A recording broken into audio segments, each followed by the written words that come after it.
the moment you start playing Cyberpunk 2077, it's your story. From the size of your nipples to your choice of life path, V is immediately yours to shape. While CD Projekt Red had us besotted with the growly charm of Geralt for years, with Cyberpunk 2077, the developer is handing the storytelling reins to you and asking you to forge your own tale in Night City. After spending 16 hours with the game, I've only just hit Act 2 and only just started writing V's story, but the journey so far has been intoxicating. Anyone worried that Cyberpunk 2077 may be disappointing shouldn't be. This is a game that will surely surpass expectations. The last time I previewed Cyberpunk 2077, I opted for the Corpo life path, a glimpse into the high-flying lifestyle of the corporate world, filled with money and power. But this time around, I opted for Street Kid. Like the game says, if you want to get to know the streets of Night City, you've got to live them. Fixers, gang leaders, and pushers are your neighbours, and you're known around town by name.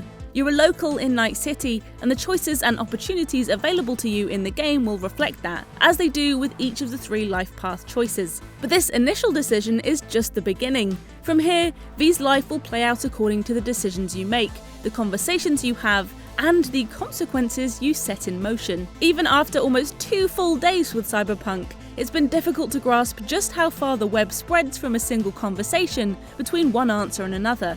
It doesn't help that there's often a subtlety in the difference between the answers you can give. Some, of course, are much more definitive, clearly leading you down very different paths according to where you place your allegiances, but others are much less clear-cut.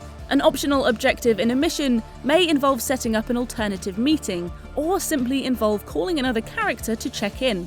But all of these have the potential to send objectives spinning in a wildly different direction, or uncover a hidden subplot that could influence your future choices.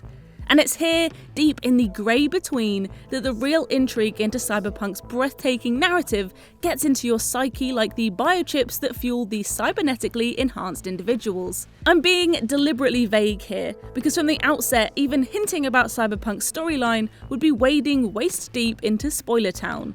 Even the opening 6 or so hours of this game, pre-credit roll I might add, deliver the kind of story beats you'd expect much further into the narrative. CD Projekt Red isn't afraid to surprise you, to deal out actions and consequences like an expertly concealed poker player, not a tell in sight.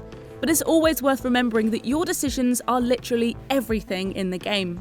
Of course, CD Projekt Red isn't a stranger to creating living worlds filled with memorable characters. But the first-person nature of Cyberpunk 2077, combined with the sheer level of layers to every decision that's on offer, makes this feel like a much more personal journey than any we've had with Geralt & Co. It helps that Cyberpunk offers the most organic gameplay I've possibly ever experienced, the closest to real human interaction. If you want to talk to someone, just go up to them. Gone is the press X to interact prompt for the residents of NC. Instead, you'll just be given options for your openers, and then you're in. It's very limited in terms of cutscenes too, instead focusing on offering up interactive conversations that you can still freely control, opting to pick up on something happening elsewhere in the room mid-conversation if you so wish. Your actions are just as important as your words in Cyberpunk. After the opening missions of the game, which vary according to the life path you choose, Night City folds out before you like an over-enthusiastic pop-up book, aglow with billboards and noisy with the urban chaos of this problem-filled city. It's hard to over-exaggerate just how full this world is either.